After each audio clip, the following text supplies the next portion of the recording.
예수님의 참 가족, 예수님의 어머니와 형제들이 예수님을 찾아왔지만 군중 때문에 가까이 갈 수가 없었다. 그래서 누가 예수님께 스승님의 어머님과 형제들이 스승님을 뵈려고 밖에 서 계십니다 하고 알려드렸다. 그러자 예수님께서 그들에게 이르셨다. 내 어머니와 내 형제들은 하느님의 말씀을 듣고 실행하는 이 사람들이다. 아멘. 네. 오늘 루카복음 8장 19절에서 21절을 영신가족이라고 하는 이름으로 함께 좀 나누면 좋겠는데, 우리 보통 이제 형제 자매 여러분 이렇게 얘기하잖아요. 그럼 보통 실제로는 영신가족으로서 하느님 안에서 모두가 형제자매라고 하는 부분의 의미로서 형제자매 여러분이라고 하는 얘기를 하죠. 오늘 예수님의 어머니와 형제들이 예수님께 왔으나 사람들이 많아서 만날 수가 없었다. 그래서 어떤 사람이 예수께 선생님의 어머니와 형제분들이 선생님을 만나러 밖에 서 있습니다 라고 알렸더니 예수께서 사람들에게 하느님의 말씀을 듣고 그 말씀대로 행하는 사람들이 내 어머니며 내 형제들이다 라고 하는 이 말씀을 갖고 오늘 함께 나누면 좋겠는데요. 신앙의 여정은 언제나 두 개의 거대한 강물 사이를 흐른다고 볼 수 있어요. 하나는 모든 것을 초월하여 시간과 공간의 경계를 허무는 영원한 강물이고, 또 하나는 지금 여기 이 순간 숨결 속에 흘러가는 유한한 삶의 강물이지. 그러니까 이 세상이라고 하는 유한한 세상의 강물을 경험하면서 그것이 곧 영원한 생명을 드러내고 있다는 사실을 깨달아서 그렇게 사는 거예요. 그래서 우리는 이 두 강물이 만나는 지점에서 하느님의 현존을 경험하고, 그리고 그것이 바로 하느님 나라인 줄 알기에 우리 모두는 하느님 안에서 영신가족이다 그래. 그러면 우리 인간과 인간의 관계만 영신관계가 아니라 사실은 꽃과 나무와 하늘과 별과 바람과 햇빛과 모두가 영적인 형제 자매 관계가 되는 거예요.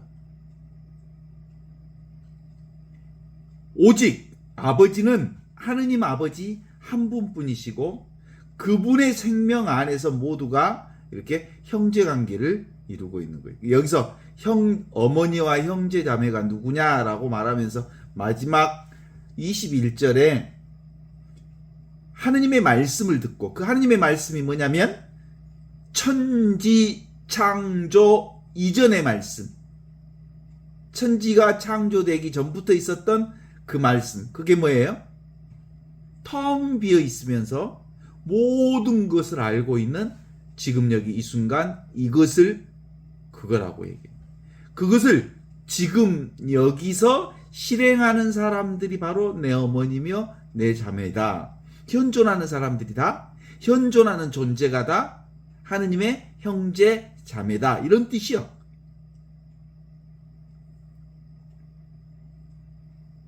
그래서 기본적으로 과거가 아니고 지금 여기 이 순간 살아있는 이 자리가 바로 하느님과 함께 사는 자리, 이러죠. 그래서 루카복음 8장 19절에서 21절은 영원한 하느님이 유한한 세계와의 만남, 인카르나시오라고 하죠. 이 자리에 있는 모든 경험들, 꿈과 같은 모든 경험들은 다 하느님 안에서 이루어지는 경험들이죠. 인생사 모두 다 꿈이다.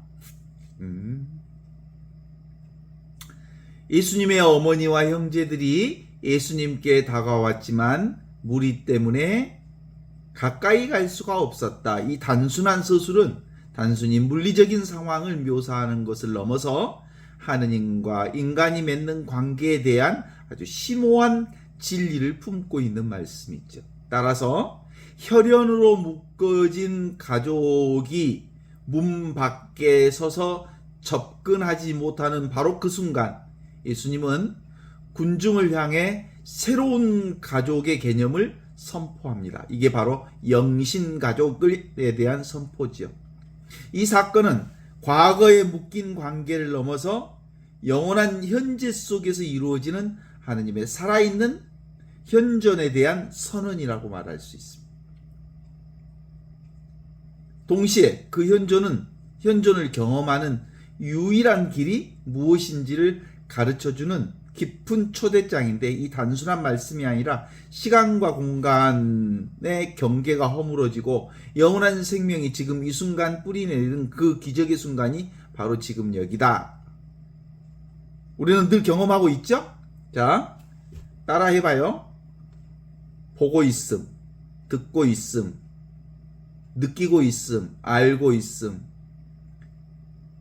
냄새 맡고 있음, 만지고 있음, 글을 쓰고 있음, 고개를 끄덕거리고 있음, 웃고 있음, 코를 만지고 있음.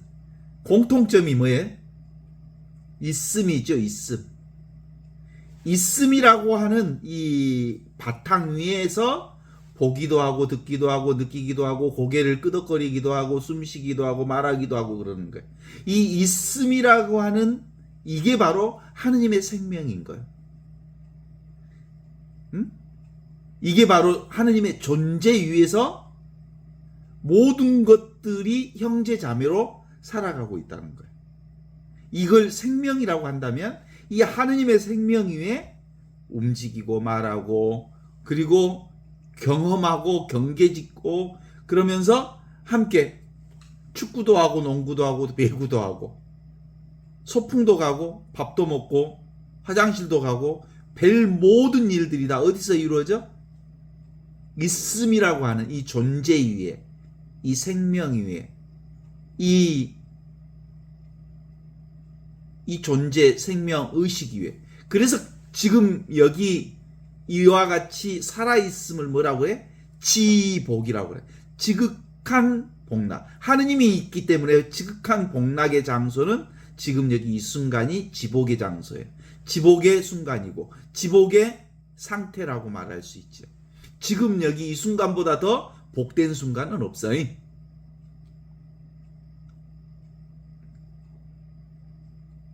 그래서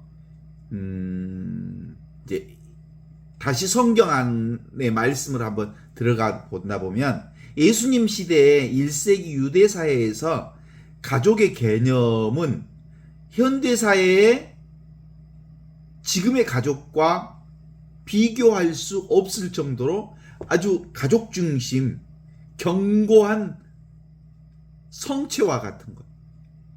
유대인에게 가정은 단순한 사회적 단위가 아니었고 그 혈연 관계를 초월하는 그들의 정체성과 존재의 근거를 이루는 신성한 공간이 있었어요. 그들에게 있어서 구약 시대로부터 이어져 내려온 대가족 제도는 3, 4대가 함께 생활하면서 친척과 심지어 종들까지 포함하여 공동체를 이루고 있었죠. 이 가장은 단순한 보호자를 넘어서 가족의 생사여털권을 쥐고 있는 족장과 가까웠던 가족 제도가 있는 것이죠. 그런데 이 가족이 삶의 성소여인 가족 중심 족장주의 사회였으니까. 그래서 특별히 유대인들은 자녀들을 이 가족 중심 신앙 안에서 교육하는 것이 첫 번째 교육이었어. 그런데 그런 상황에서 예수님이 딱 와갖고 누가 나의 가족이요 형제냐고 하면서 그 유대인들의 가족을 해체시켜버려. 모두 하느님의 말씀을 듣고 하느님의 말씀을 실행하는 사람이 내 형제요 내 가족이다라고 말함으로써 지금 여기 이 순간 살아있음, 존재하고 있음, 그리고 지금 여기 이와 같이 살아있는 의식 그 자체가 공동체의 핵심, 하느님, 지금 이 순간 살아있는 그리스도가 영신가족으로 이렇게 선포하고 있는 거죠. 이러한 배경 속에서 살고 있었던 모든 유대인들은 혈연의 끈으로부터 자유로울 수 없었을 뿐만 아니라 혈연의 끈이 끊기면 죽음과 같은 사람들이었어요. 마을 사람들은 예수님을 목수의 아들로 여겼고 그의 형제들과 누이들에 대해 구체적으로 언급하면서 예수님을 혈통과 사회적 지위로 예수님을 규정한 거예요. 저희 아버지는 요셉이고 어머니는 마리아이고 그리고 형제 자매들 우리가 다 알고 있는데 이렇게 근본적으로 오늘날의 우리의 삶도 마찬가지잖아요. 가족 중심이잖아요. 너 성이 뭐냐? 나 최가입니다. 최가. 예.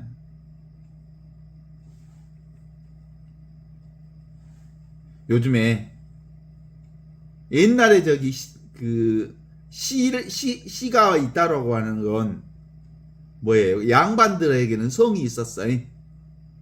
양반들. 그리고 노예나 그 주변의 사람들은 사실은 성이 없었어. 다 딸린 족속들이었지.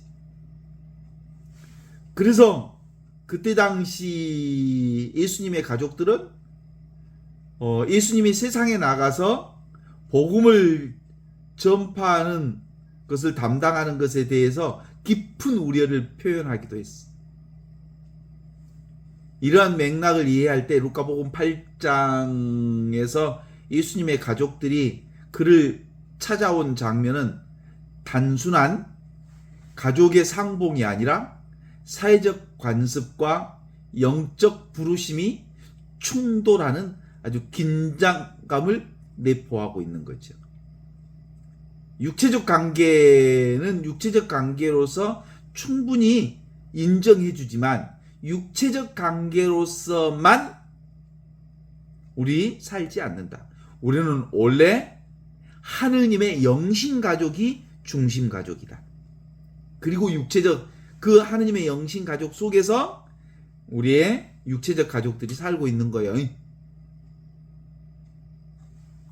따라서 이 장면은 예수님의 말씀이 왜 그토록 가족 중심으로 뭉쳐있는 유대인들의 한계를 해체시킴으로써 가족 개념을 영신가족으로 확장하는 거죠. 그런데 근본적으로 그 영신가족은 인간의 영신가족을 초월해서 어디까지? 하늘, 땅, 우주, 모든 생명, 동물과 자연과 바람과 해와 별과 달과 그리고 우주 만물 전체를 한 형제 자매로 부르는 영신가족의 확장으로 보아야 하는 거예요. 동의하십니까? 근본적으로 그런 의미에서 우리가 교회에서 생명공동체 운동이 바로 그 운동인 거예요. 우리 농촌 살리기 운동, 생명공동체 운동, 생산자 협동조합 운동, 소비자 협동조합 운동, 이 모든 것들은 함께 더불어 사는 운동. 함께 더불어 산다는 것은 근본적으로 모든 생명이 하느님 안에서 한 생명임을 전제하는 운동. 그런 거예요. 그러니까 근본적으로 내 생명은 그냥 내 생명이 아니라는 것이 예수 복음의 핵심이야. 우리는 우주적 생명, 하느님의 생명이 바로 내 생명이다. 그 생명 속에서 나의 개별적 생명도 이렇게 살아나고 있다. 이런 얘기죠.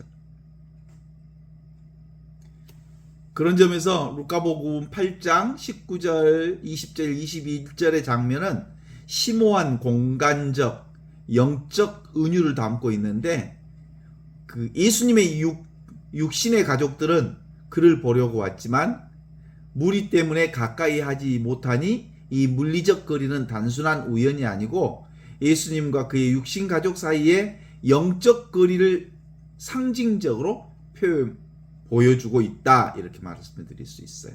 마르코 복음에 따르면 예수님의 가족들은 이 시점에서 아직 그의 메시아의 복음을 온전히 믿지 못하고, 마르코 복음에서 그를 뭐라고? 가족들이 미쳤다고, 예수가 미쳤다고 생각하는 사람들도 있었다라고 기록하고 있어요. 미친놈. 무슨 관점에서 보면 미친놈이야? 육신의 관점에서 보면 미친놈이지. 육적인 관점으로 보면.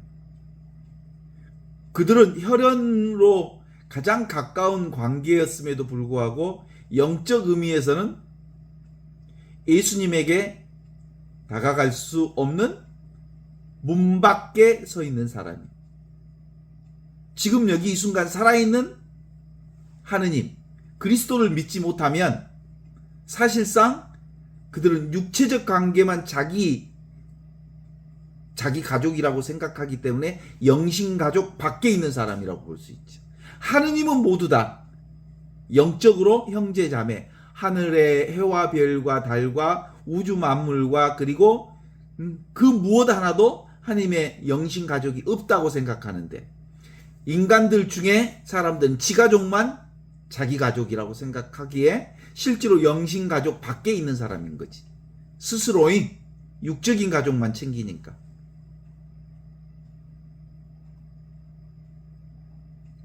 반면에 예수님은 주변에 둘러싸인 군중, 또 다른 의미의 그 세상 만물 모두가 영신 가족으로 봄으로써 사실 예수님의 가르침을 듣고 그 기적을 보았지만 육체적 관점에 갇혀 있는 사람들은 그냥 구경꾼에 불과하다. 우리 신앙인들도 사실은 말로는 신앙인, 하느님을 주님이라고 부르기는 하지만 이렇게 안목이 열리지 못해서 육적인 관계로만 한계 지어서 사는 사람들은 영적 구경꾼이라고 말할 수 있어.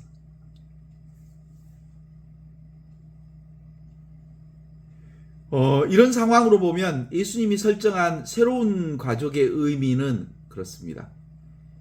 예수님이 육신의 가족을 부인하는 게 아니라 예수님의 이 영신 가족의 선포를 통해서 모두가 영적 가족의 길을 열어주는 가르침을 제공하고 있는 거예요. 누구나 다 하느님 안에 한 생명이요 영적 가르침, 그건 지금 여기 이 순간 살아계신 그리스도를 믿는 사람들은 다 영신 가족이요.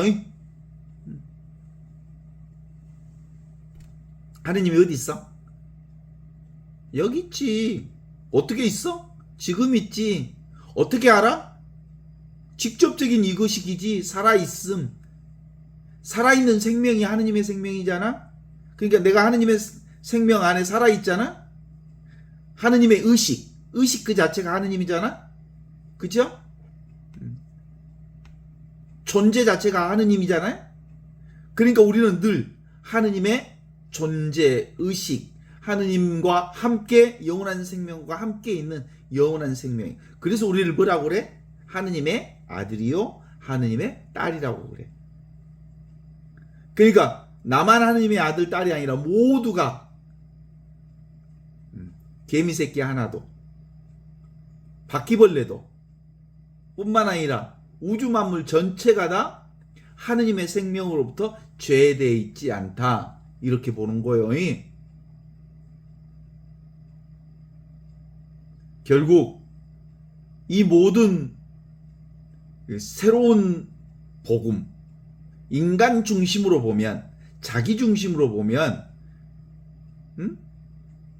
자기 중심, 인간 중심으로 보면 뭐예요? 나와 남을 나누잖아. 하느님의 중심으로 보면 모두가 하느님 안에 한 생명으로 살고 있는 것을 고백하는. 그래서 예수님을 따르는 길은 세상의 가장 기본적인 관계와 가치관, 심지어 가족윤리보다 하느님의 뜻을 우선시하는 태도를 요구하죠. 그래서 예수님 그렇게 얘기하잖아요. 하느님의 말씀을 듣고 들은 말씀을 지금 여기서 그렇게 실행하며 사는 사람들이 내 형제요, 내 어머니이며 내 가족이다. 이렇게 말씀하고 있죠.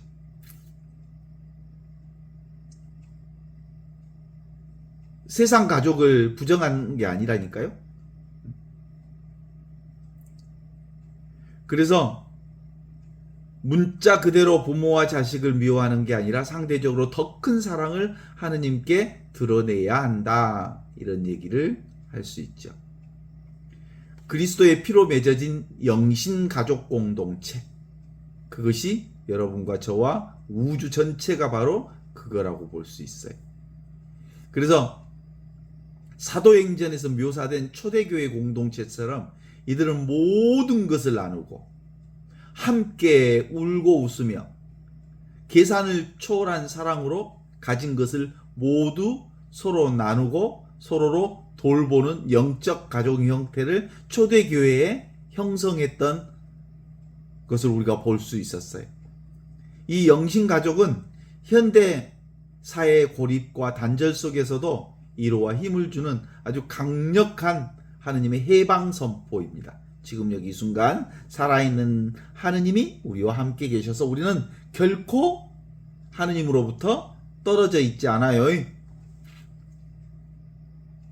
기본적으로 시간과 공간을 초월하신 하느님. 시간과 공간은 어디요? 크로노스적 시간이지. 인간이 만든 시간은 시간과 공간이 있어. 근데 하느님의 시간은 시간과 공간이 없어. 그걸 뭐라고 해? 카이로스적 시간이라고 해. 하느님의 시간. 기본적으로 예수님의 이 영신가족의 선포는 크로노스에서 카이로스로서의 선포라고 말할 수 있어요. 시간과 공간 안에 있는 모든 존재들에게 시간과 공간을 초월한 하느님의 형제 자매임을 선포한 거죠. 하느님은 우주와 역사의 창조자로서 당신이 만드신 시간과 공간의 제약 안에 갇혀 있지 않는 시간과 공간을 초월하신 하느님의 생명을 우리가 경험하고 있는 거죠. 창세기 1장 1절에 보면 하느님께서 태초에 천지를 창조하셨다고 선포하는데, 여기서 태초는 시간의 시작을, 천지는 시간과 공간의 시작을 의미하잖아요. 그래서 하느님은 시간과 공간, 물질이 존재하기 이전부터 계셨음으로써 따라서 모든 것을 초월하는 영원하신 분이시다. 그게 지금 어디 있어? 천지 창조 이전에 그 시간과 공간을 초월하는 순간이 어디냐고. 지금 여기 이 순간이라고. 여기가 하느님의 순간이라고. 그걸 우리 어떻게 경험한다고? 눈을 비비고 있음, 보고 있음, 숨 쉬고 있음, 느끼고 있음, 알고 있음, 듣고 있음. 이 있음을 전제로 해서 온갖 사건을 다 경험해. 이 있음이 바로 하느님의 생명이요, 이 있음이 바로 크로노스에서 카이로스의 하느님의 시간을 살고 있다고 하는 거지.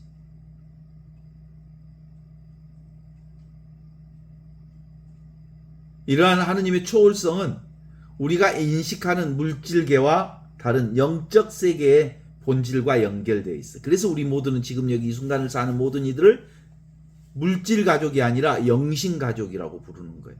영적 세계는 시간과 공간을 초월해서 영원한 현재로 존재합니다. 그래서 이러한 영원한 현재 속에서 과거와 미래가 동시에 지금 이 순간 존재하고 있어. 그래서 모든 것이 이 지금 여기 이 순간에 연결되어 있죠. 손가락 다치면 어때? 온몸이 아프지. 그죠? 손가락 하나가 손톱 밑에 가시가 들어갔어. 그러면 어디가 아프다 그래? 손톱 밑만 아픈가? 몸 전체가 아프듯이 기본적으로 신비체로 우리는 존재하고 있는 거죠. 하느님의 생명, 영원한 생명의 신비체로 존재하는. 그래서 그리스도를 통하여 그리스도와 함께 그리스도 안에서 성령과 하나 되어 영신가족으로 살고 있는 거라 이렇게 말할 수 있죠. 그것을 우리는 신학적으로 하느님의 초월성 그리고 하느님의 내재성 이 이중 진리를 지금 여기서 사는 거예요. 우리는 이 세상에 살면서 이 세상 사람이 아닙니다. 그죠? 지금 여기 이 순간의 영성이 바로 크로노스에서 카이로스의 영성을 드러내고 있습니다. 우리가 사는 세상은 직선적인 시간과 공간으로 계산되고 나와 너로 따로 있는 것처럼 보이는 이 크로노스의 사건으로 이루어져 있지만 이는 과거와 현재와 미래를 구성한 측정 가능한 사건으로 삶의 모든 것을 만들고 결국 죽음으로 이끄는 냉정한 흐름의 크로노스적 삶의 실체를 드러내고 있습니다. 그런데 이 모든 흐르고 있는 세상, 생로병사 우비고내 우리 인간의 뿐만 아니라 우주 만물의 전체적 흐름은 지금 여기 이 순간 살아있는 하느님을 통해서 이루어지는 거다. 이 얘기를. 그래서 지금 여기 이 순간 하느님을 믿는 모든 이들은 다 지금 여기 하느님의 영신 가족이다. 이 얘기를 드러내는 겁니다. 따라서 루카복음 8장 사건은 바로 예수님이 군중들을 크로노스적 인간 시간에서 카이로스적 영적 세계로 우리를 부르는 거다. 어때? 동의하십니까? 그 삶은 말씀에 대한 순명. 말씀이 어디에 있어? 말씀이 사람이 되시어 우리 가운데 오신 그리스도에 대한 순명, 순종. 그것이 바로 현존신앙의 핵심이에요. 말씀이 사람이 되시어 우리 가운데 오신 그리스도의 인카르나시오 육화신앙, 현존신앙이라고 말할 수 있죠. 하느님의 말씀을 듣고 그 말씀을 지금 여기 이 순간 그 하느님의 말씀을 실행하는 사람들은 바로 하느님의 어머니요, 형제요, 자매이다. 왜 이렇게 하느님의 말씀에 대한 순종이 중요할까? 있는 그대로 따르는 것, 있는 그대로 받아들이는 것. 이 순종이 하느님을 향한 우리의 사랑을 증명하는 것이기 때문에 그렇습니다. 우리의 뜻을 하느님의 뜻에 일치시키는 행위이기 때문에 그렇습니다. 불순종은 하느님과 우리 사이에 장벽을 만들어서 스스로 멸망의 길을 갑니다. 내가 따로 있다 그러면 내 고집 피우는 거예요. 내 의지, 내 욕망, 내 생각, 내 계획대로 가려면 끊임없이 부딪혀. 그래서 인간들이 삶의 고통을 면치 못한다. 이렇게 볼 수 있죠. 하느님께 대한 순명. 그것은 하느님과 인간의 생각의 장벽을 허물어서 하느님과 친밀한 교제를 가능케 하는 신앙의 아주 중요한 포인트죠. 주여 당신 종이 여기 왔나이다 이렇게 얘기하는 성가 있잖아요. 주님 당신 종은 늘 지금 여기 이 순간 여기 있습니다 라고 현존을 고백하는 것, 이것이 신앙의 가장 중심이다. 지금 여기를 사는 사람만이 이 세상 모든 형제 자매들을 영신가족으로 고백할 수 있다. 이렇게 말할 수 있지. 따라서 말씀을 듣고 행하는 삶은 곧 하느님의 현존을 경험하는 삶과 동의어다. 이렇게 얘기할 수 있습니다. 하느님께서 우리에게 약속하신 축복 중에 가장 위대한 축복은 지금을 사는 축복, 여기를 사는 축복, 이 순간을 사는 축복입니다. 하느님의 임재와 평화를 누리는 인사를 우리는 주님의 평화가 여러분과 함께, 이게 바로 현존을 나누는, 부활을 나누는 인사입니다. 부활이란 개별적 생명에서 죽고 전체의 생명으로 다시 산 생명, 하느님의 생명으로 다시 난 생명을 부활 생명이라고 하죠.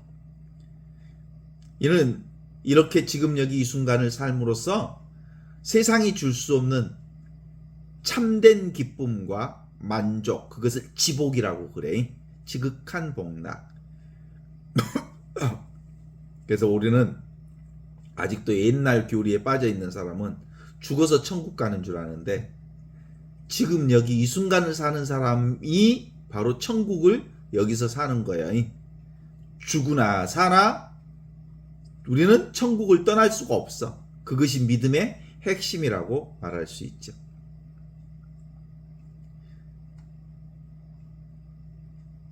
어때요?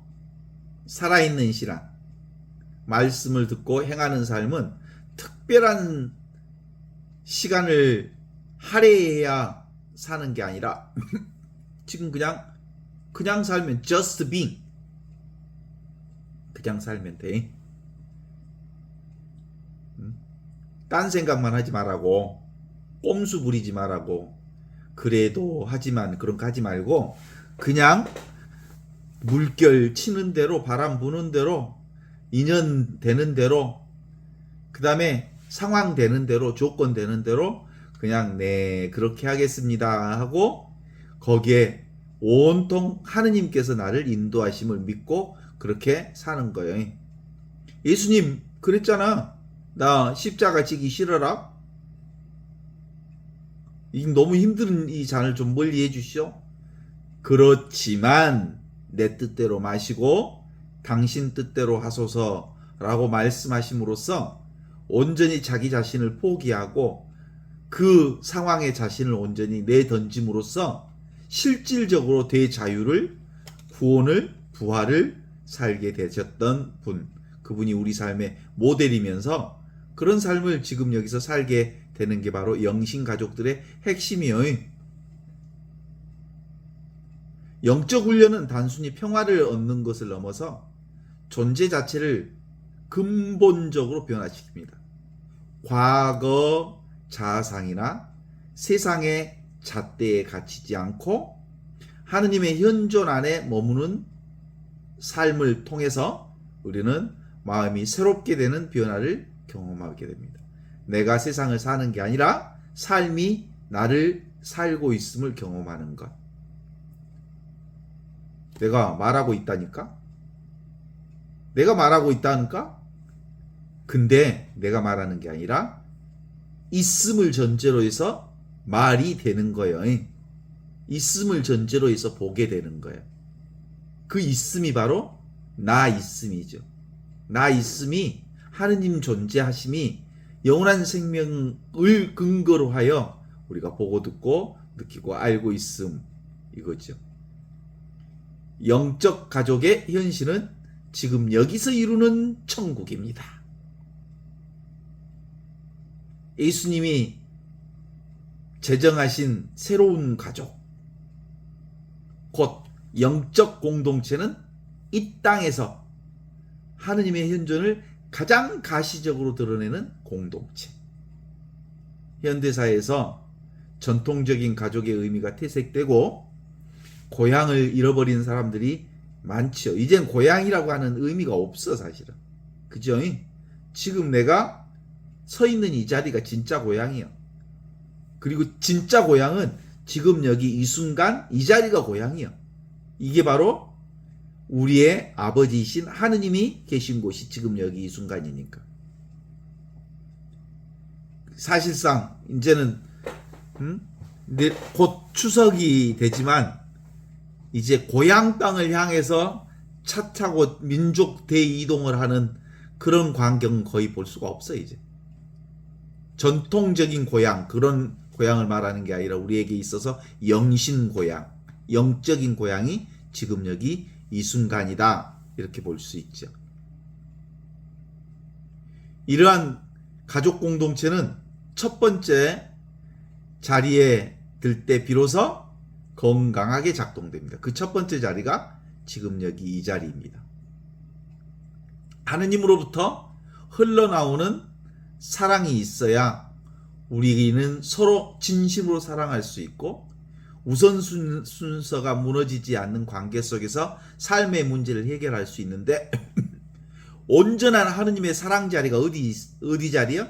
지금 이 자리가 하느님의 사랑 자리요. 은총의 자리이고, 여기가 축복의 자리이고. 그래서 여기에 있는 사람만이 하느님의 사랑을 경험할 수 있어. 여기 있는 사람만이 천국을 경험할 수 있어. 지금 여기 이 순간 사는 사람만이 바로 영원한 생명을 경험할 수 있다는 게, 오늘 이 누가 내 어머니이며 내 형제이냐, 하느님의 말씀을 실천하는 사람이 내 아버지이며 내 형제이며 내 자매이다. 여기서 말하는 하느님의 말씀이 지금 여기 이 순간 현존, 살아계신 하느님의 생명, 살아계신 하느님의 의식, 의식이 있는 자리, 생명이 있는 자리, 살아있는 자리, 그 자리가 하느님의 생명이라고 볼 수 있죠. 이게 바로 내 살림살이여. 내 살림살이가 분명하면 모두가 다 나의 형제 자매가 되는 거다, 이렇게 볼 수 있죠.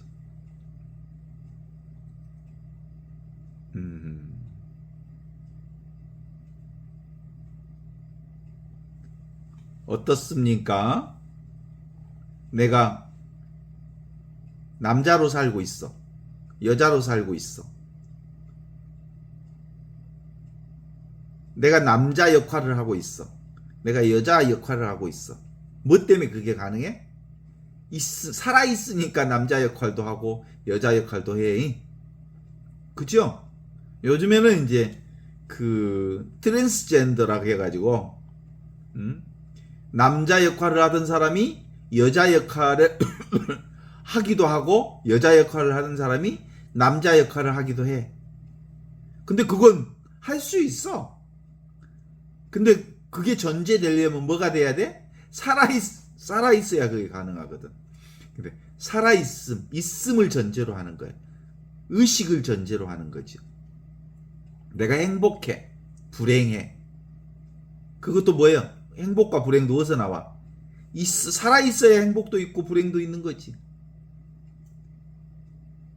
그러니까 근본적으로 이 있음의 근본적 감각, 이 존재의 근본적인 감각, 이 생명의 근본적인 감각, 이 의식이라고 하는 근본적 감각이 영신 가족을 만드는 핵이라는 거죠. 하느님의 한 생명, 그것이 영신 가족을 만드는 거지.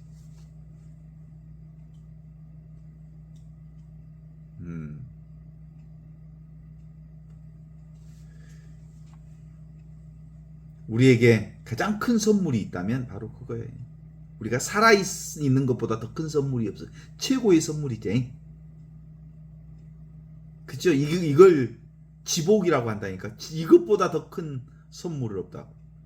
이 지복의 상태를 내가 체험하면 그때부터 어떤 삶이 우리 삶 안에 드러나냐면, 그때 비로소 Natural State of Being, 존재의 가장 자연스러운 상태를 경험하고 있어. 그 존재의 가장 자연스러운 상태의 형태가 뭐냐면 나 있음을 경험하는 거예요.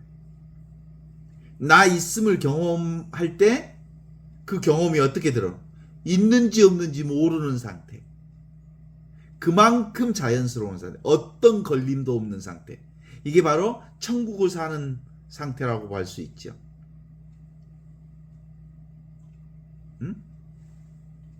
그러면 우리 영화 강의 갖고 영화 보면 어때요? 영화 보는 재밌죠? 영화 재밌어. 뭐 어떤 거기에 전쟁 영화를 봐도 재미있어. 왜 전쟁 영화를 보는데 재밌을까? 영화인 줄 알고 영화를 보니까 그래. 그러니까 우리가 현실 사는 것도 사실은 현실도 영화와 같은 거예요. 꿈과 같은 거예요. 그러니까 현실을 살 때 데미지를 가지지 않고 보려면, 힘들지 않게 살려면 뭐라고? 현실이 모두 다 꿈인 줄 알고 꿈을 꾸면 꿈을 즐길 수 있어. 근데 이 현실이 너무 리얼하고 피가 질질 흘리고 아프고 고통스러워서 그것이 너무나도 리얼한 현실이라고 해서 이걸 붙잡고 놓을 수가 없어. 그러니까 고통스러운 거예요. 자, 치과 병원에 갔는데 그것을 내가 너무 내가 아프다고 생각하면 벌벌벌 떨어. 그런데 몸뚱아리를 끌고 가서 이 신경, 아프면 아픈 줄 아는 이것이 다 알아서 해주지 라고 생각하면, 아프면 아픈 줄 알고 견디어내면 되잖아요. 근데 이 몸뚱아리가 나라고 생각하면 치과가 막 가면 치가 떨려. 네? 지금은 안 그러지만 치과 기술이 너무 좋아서 그런 삶의 차이가 있어요. 그래서 기본적으로 모든 이미지의 어떤 내용의 상태도 다 뭐예요? 꿈이요, 꿈. 일어났다 사라지고, 피고 지고 생기고 사라지는. 그래서 지금 여기 이 순간 이렇게 살아있는 존재인 이 한 생명, 하느님의 생명에 대한 이게 분명하면 나머지 것은 다 형제 자매가 되는 거예요.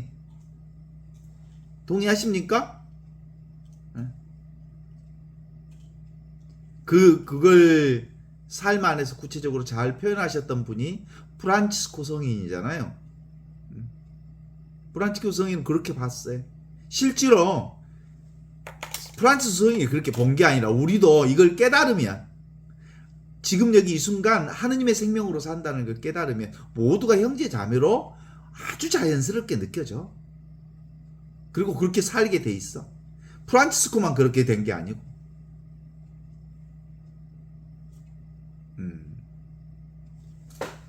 옛날에 병자호란에 선조라는 임금이 있었어요. 병자호란 때 도망쳐가지고 산골 어디를 갔대. 근데 그 시골에서 병자호란에 도망쳐온 그 임금을 모시는데 산골에 있던 개울가에서 잡은 고기를 배고프니까 요리해갖고 임금에게 이렇게 줬다는 거예요. 너무 맛있게 먹었대. 그래서 이제 그 선조 왕이 다시 왕에 복귀했다가, 옛날 어디 산골에 가서 진짜 그 맛있게 먹었던 고기를 다시 한번 먹고 싶다잉. 그랬더니 이제 배가 불러서 가서 먹으니까 별로 맛이 없어. 그래서 그 이름을 다시 도루묵이라고 지었대. 그 고기 이름이 도루묵이었는데, 실제로 배고팠을 때, 이 배고팠을 때라는 상황은 어떤 상황이야? 배고프니까 뭐라도 입에 들어가면 얼마나 맛있겠어. 시장이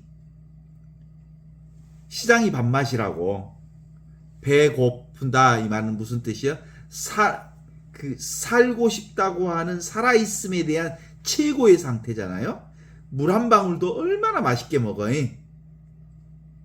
이런 상태, 이때 느끼는 이것.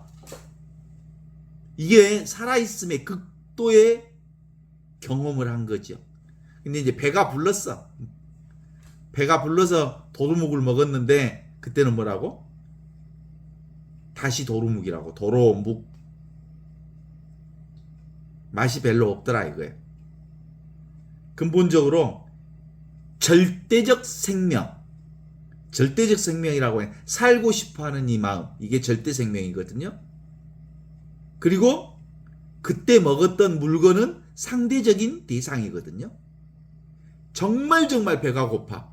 그럴 때 먹는 건 이 생명이 경험하는 거고, 그 다음에 이 생명감이 떨어지면 이제 배가 부를 만큼 불러서 먹는 것은 그러니까 근본적으로 대상에 따라서 먹고 맛있고 맛이 없는 게 아니고, 지가 이 생명감을 얼마나 강하게 느끼느냐에 따라서 맛있고 맛없는 게 있는 거하고 마찬가지잖아요. 그래서 의식에 따라서 대상이 결정되는 거지, 그리고 생명에 따라서 결정되는 거지, 그리고 이 존재에 따라서, 이 하느님의 생명에 따라서 결정되는 거지. 그 무학대사하고 이성계 이 얘기도 우리 다 잘 알잖아요.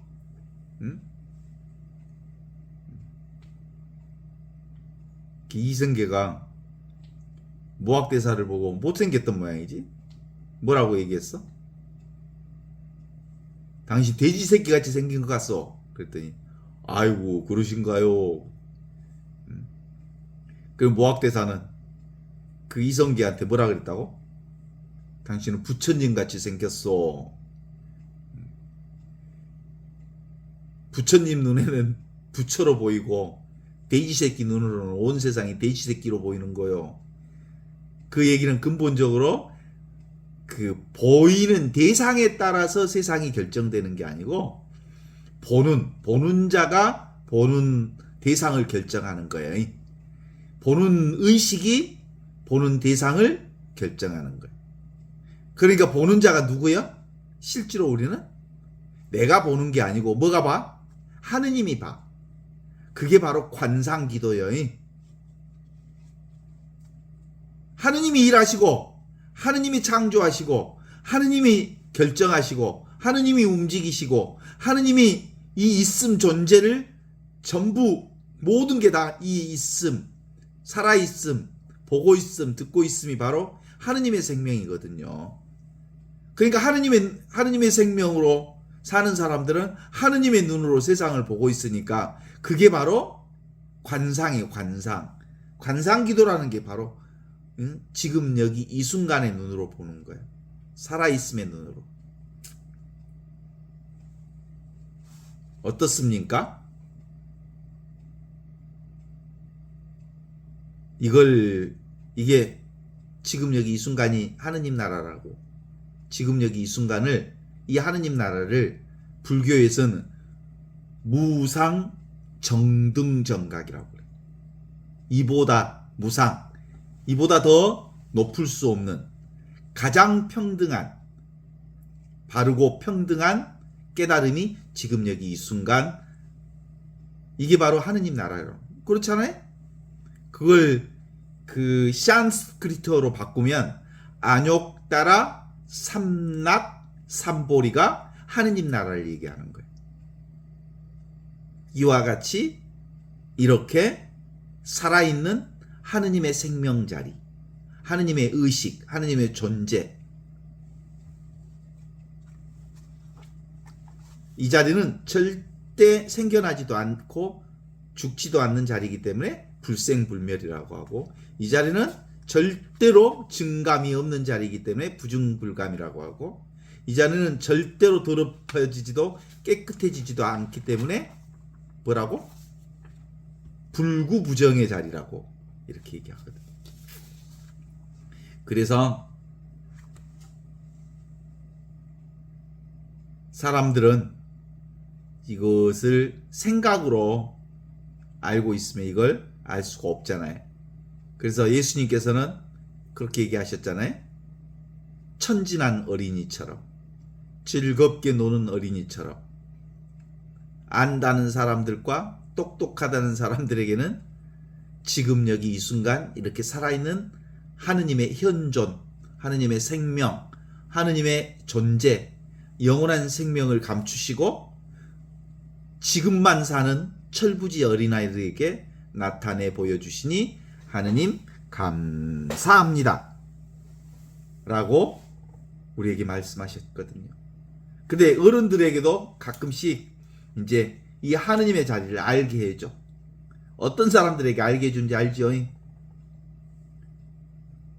저처럼 모든 것을 다 놔둘 수밖에 없는 큰 병치레를 한번 해가지고 오메 병이 아픈 게 아무것도 아니네. 다 내려놔버려야 쓰겠네. 정말 내가 사는 게 아니네. 내가 생각한 대로 세상이 되는 게 아니네. 내 기준대로 세상이 이루어지는 게 아니네. 내 생각, 내 기준, 내 욕망, 그리고 내 의지들을 어쩔 수 없이 다 포기해버릴 수밖에 없는 상황이 딱 도달하면 오메 하느님이 사는구나. 그래서 겸손해져. 한 번씩 확 두드러 맞으면 네 날로 사는 줄 알았냐. 그리고 하느님을 봐잉. 진짜 하느님, 지금 여기 이렇게 살아있는 하느님을 종종 봐. 근데 그때는 또 오메 그렇게 잘 믿어놓고 딱 병이 낫거나 다시 건강해지면 내가 언제 그랬냐 하고 또 지 욕심대로, 지 생각대로, 지 욕망대로, 지 의지대로, 지 꼬라지대로 하느님의 뜻과는 전혀 상관없는 자기 생각대로 살아잉. 그래 안 그래?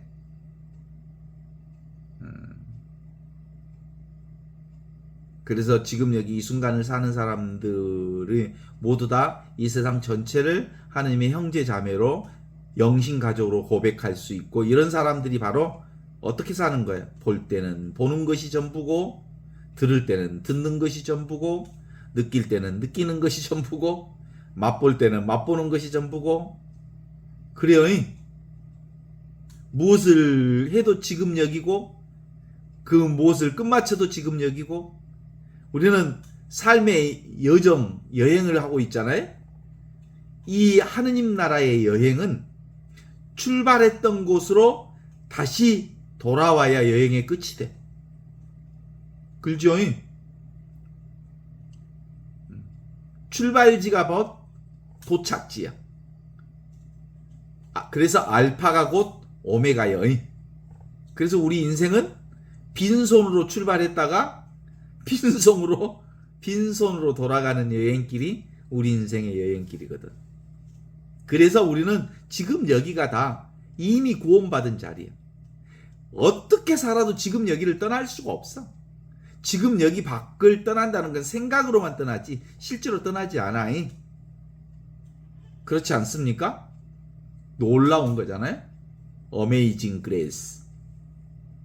이 놀라운 신비. 이걸 불교적 표현으로 얘기하면 무량수 무량광이라 그래. 한없는 은혜, 한없는 빛, 한없는 하느님의 사랑. 그 한없는 무한한 사랑과 무한한 은혜와 무한한 자비가 쏟아지는 자리가 바로 지금 여기 이 순간이라고 볼 수 있지. 살아있는 생명들의 본질이, 영원한 생명이 지금 여기에, 지금 여기를 사는 모든 이들이야말로 하느님의 영신 가족이다. 이렇게 말할 수 있지요. 어때? 동의하십니까?